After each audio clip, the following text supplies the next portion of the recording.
Welcome to another edition of Hashtag Finance. My name is Philip Shum. I'm the Director of Listings Development at the CSE here in Toronto. We are here today with Alain from Globex Data. He's the founder and CEO. The company is listed on the CSE with the ticker symbol SWIS, which is SWIS. Welcome. Thanks, Philip. Pleasure to be here. Yeah, we want to start off and first of all say we are at the top of the CSE in the middle of the financial center in Toronto. We do these series of podcasts, which is an opportunity for us to be able to meet with our issuers as well as other interesting companies. So let's get right into it. I wanted to get an idea from you in terms of, like, first and foremost, we're talking about cybersecurity today. But how did you as an individual get into this? Well, that's a great question, Philip. About 20 years ago, I started to get into the e-commerce space. And through that venture, I realized that the people processing the credit cards had a business that was recurring and it was transactional. So it was a fantastic business with no inventory or anything to have. And I got into the credit card processing business after that. Now, during the 2008 financial crash, where banks were shutting down credit to merchants, we ended up having almost no transaction, but we did have a good infrastructure of servers in Switzerland. And we did have the PCI DSS certification, which is payment card industry data security standard. It's a very high standard to make sure that you store your data properly, especially credit card. Which is essentially an industry standard. It's a total industry standard. And what happened is with that, we transformed our software and we spent a few million dollars actually doing it. We developed a backup storage software called Digital Safe. And today we expanded that into other things such as secure email, secure chat, voice, and video. So thus was born the new Globex Data in Switzerland. That was about 10 years ago or so. And then we started to come in Canada 2 years ago. Okay, so tell me a bit more about Globex Data and what are some of the salient issues that you're trying to solve here? Well, Globex Data is a cybersecurity and internet privacy solutions company. What we do is to put it simply, we do what Dropbox, Gmail, and WhatsApp do for businesses mostly and public entities, some individuals as well who are looking for a high degree of privacy and security. So we have 3 services to manage your document, file share, backup. We have a secure email. So all your secure communication and secure document management is what we handle. All the data is stored in Switzerland only. Switzerland has the strictest data privacy laws in the world, and we have our proprietary technology with the addition of highest industry standard to encrypt the information that you store with us. A big difference between us and all the other players is that we are not interested in your data. In other words, if you use one of the big brands out there, they are interested in your data because they do data analytics, artificial intelligence, data mining, and they make more money from your data than maybe the few bucks a month they're going to charge you. Got it. Yeah. So we have a more, you know how bankers have a fiduciary responsibility, at least in theory. We have what we call a privacy fiduciary responsibility. We want to make sure that our prime directive, your privacy is respected and your data is as secure as it can be, the best possible job we can do for you. No, that's really good. I like it that, often as I'm surfing on the internet, I will see all sorts of different ads related to the things that I'm surfing for at a later stage. And clearly that's what's happening here. The data is getting captured and they're repurposing that for advertising purposes. So it's double dipping really. And so that it's nice that you're not doing that and you've created this, as you say, fiduciary responsibility. You know what, the double dip for sure. And when you create data, when you move from point A to point B, or you recreate a new version of a document, you are basically creating new material for these companies. Data is the new fossil fuel. It's the new oil. It's actually more valuable than oil today. Data surpassed the value of all the oil reserves in the world. And also data is the lifeblood of a business, so you can't do without it. What we make sure, the old pre-globalization, the Swiss banking rules was you had an account in Switzerland and it was private. Today the laws have changed. There's international exchange of finance.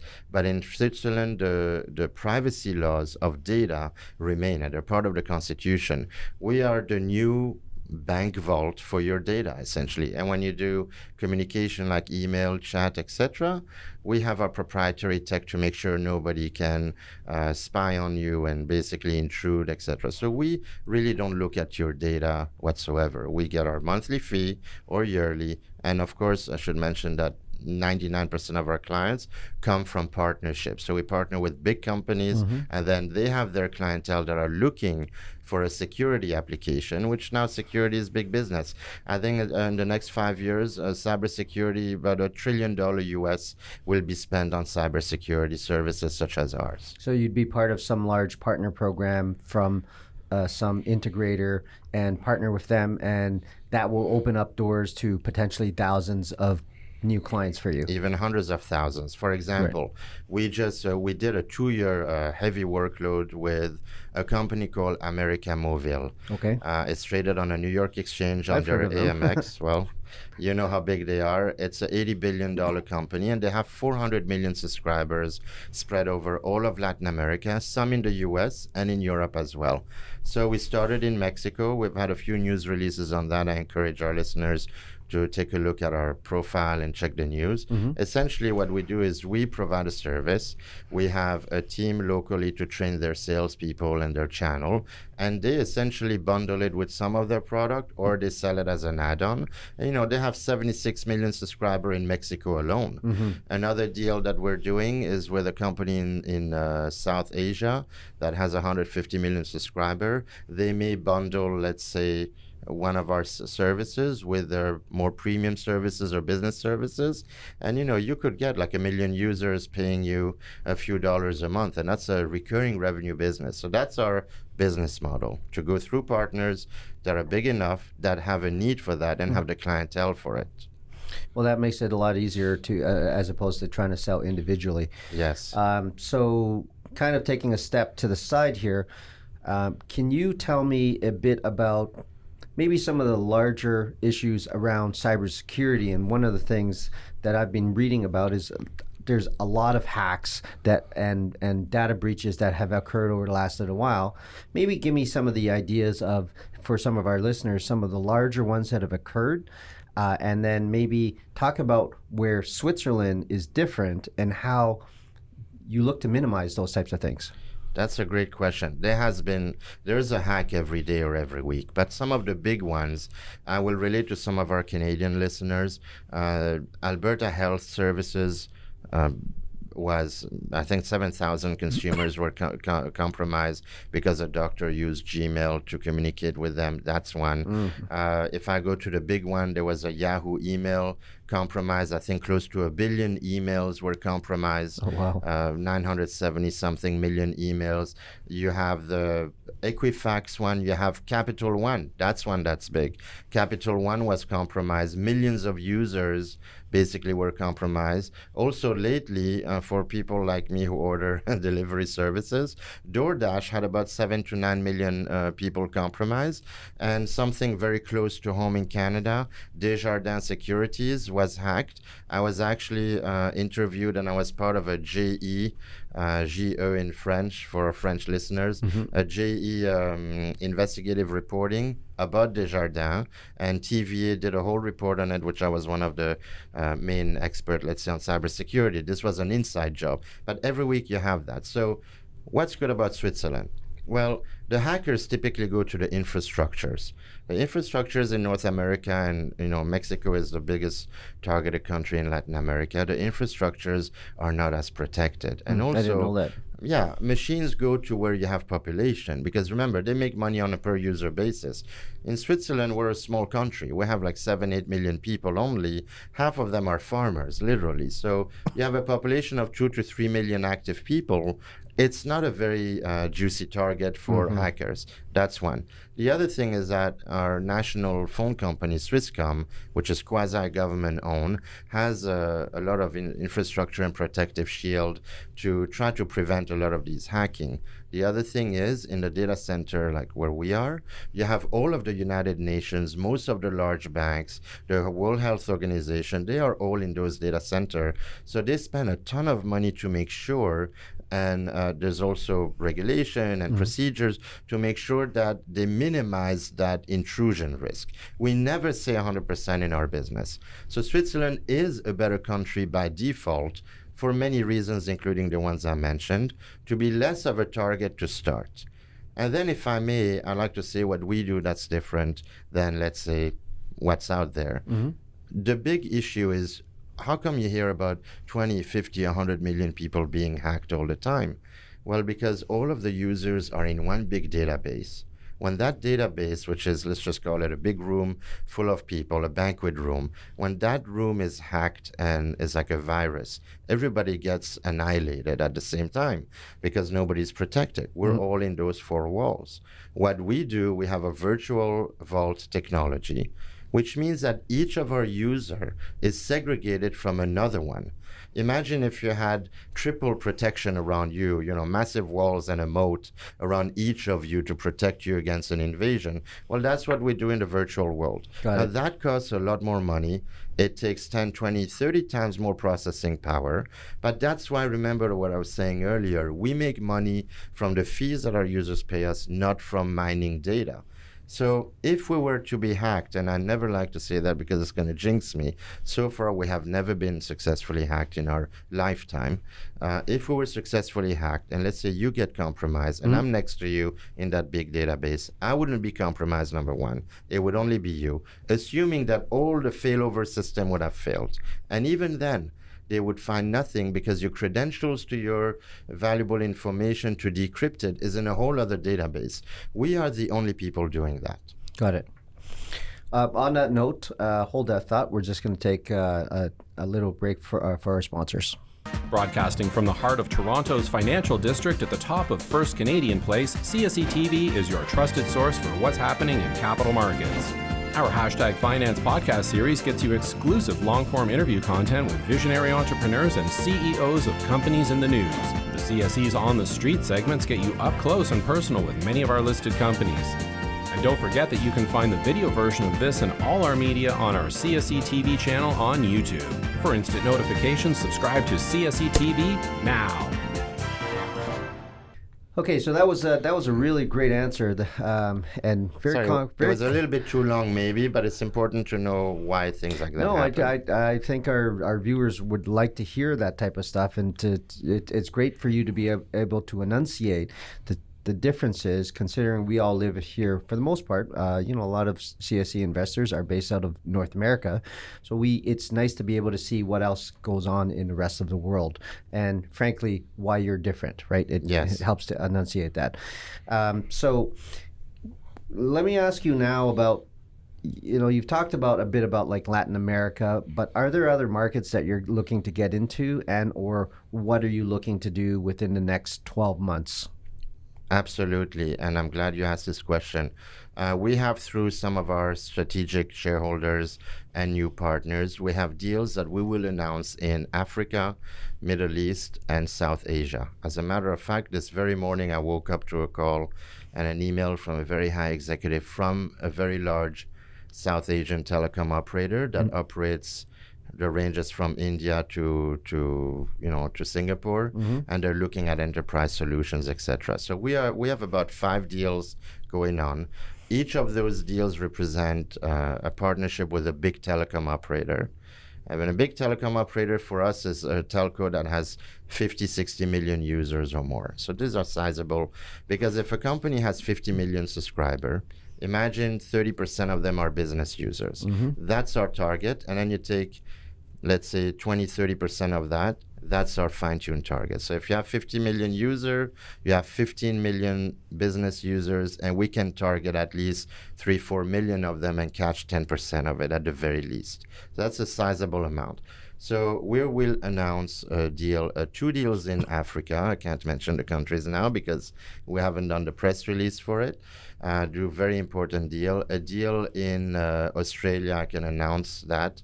A deal in South Asia, 2 of them. So those are already big. And something that is kind of already out there, we have signed a deal with Keller Williams, which is the largest real estate agency in the world, based in the US. They have 180,000 real estate agent, 160,000 of them in the US. We are already integrated through a third-party platform that Rogers Communication uses, actually.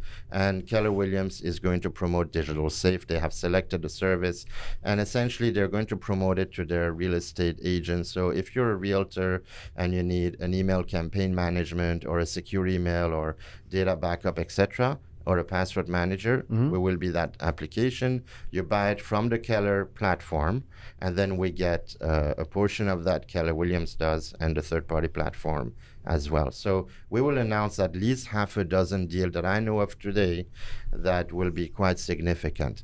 Now, deals are announced, they're implemented, and we always say if we close 20% of them and they're successful, it will be amazing. Our company, financially speaking, has about 53 million shares outstanding. 60% plus is management. That's not going anywhere. So that's about 20 million in the float at most. And when you make, our burn rate is quite low, under $1 million a year by far. So when you have, 5, 10, 20 million a year in revenue, and you spend 10% of that, the rest is profit, spread over 50, 60 million shares, that's very low. The other thing that we will announce as well, we have started co-listing process with the OTC markets. Okay, great. We do a lot of stuff with them. I know, and thanks to being on the CSE, I have to admit, you guys have been very helpful with us. OTC loves you guys. CSE is actually quite a great platform. I encourage everyone here to go on that, and if you have plans to go to the US, go to the CSE first. Team is amazing, as you know. So we have already our FINRA 211 approved. We have a ticker symbol, if I may mention it. It's Swiss F. So SWISF. Swiss F. Yes, it's the same as the ticker in the CSE. We were lucky enough to have the same ticker, and F for a foreign issuer. So we have a few deals panning out, and also in Mexico, going back to America Movil, we have announced already that they will impose quotas on our product, which guarantees us some sales. And I think by Q2, we will also be in another Latin American country as well. So a lot of exciting stuff for 2020. We have been very busy building the base, and we believe that the exposure to the investment community, especially to the US investment community and international community, will be much greater next year as we announce the deals. Oh, that's great. So you've kind of talked about enterprise and the different classes of customers, but and you've talked about real estate, but I'm just, as I'm thinking about it, the applications in terms of the different sectors are just like endless. You can look at technology, you could look at government, you can look at lawyers, et cetera, et cetera. So that the world is in your oyster. That's great. Absolutely, and you have a background in technology, as we discussed before. We have about 12 verticals that we typically target. Pharmaceutical and health, that's big. Legal, financial, which includes from banking to insurance. Sure. I will even dare to say some of these hot industries in the stock market that we all know about. They have intellectual property to protect when they do extraction or plant growth, etc. They would need to have secure data backup and a secure email. Manufacturing is big. Last week we discussed with Aeromexico, so airlines also.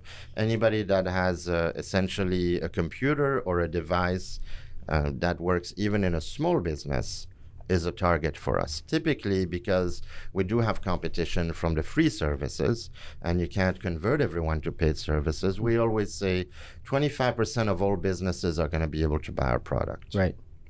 Okay.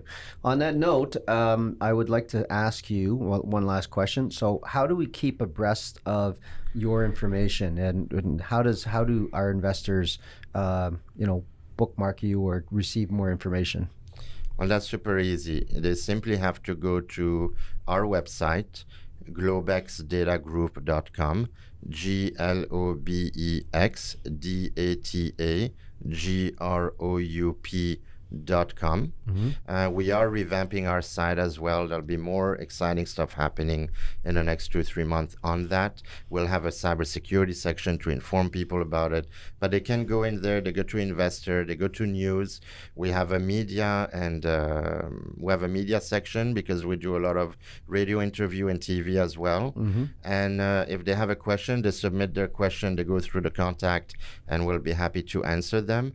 Also, bookmark your ticker. If you use Bloomberg or iPhone or whatever you use, SWIS, and follow us because we're at the ground level today. We haven't done any real marketing in terms of the financial aspect of it.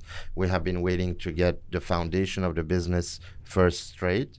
And we are going to be very proactive to tell the world our story, especially as of next year. I also should mention that we are opening as of, I believe this month, a new office in Toronto. And also we're moving our office that we had in Seattle to New York to be close to the financial centers of both Canada and the US. Okay, that's great. So thanks very much. My name is Philip Shum from the CSE, and I'm here today with Alain Ghiai from Globex Data, who is the founder and CEO, CSE SWIS. Thanks again. Hi, it's Grace from the CSE reminding you to make sure to follow us on social media for the latest updates on our listed companies as well as new listing alerts. For more in-depth content, be sure to pick up our free quarterly magazine, Public Entrepreneur, available online at thecsc.com.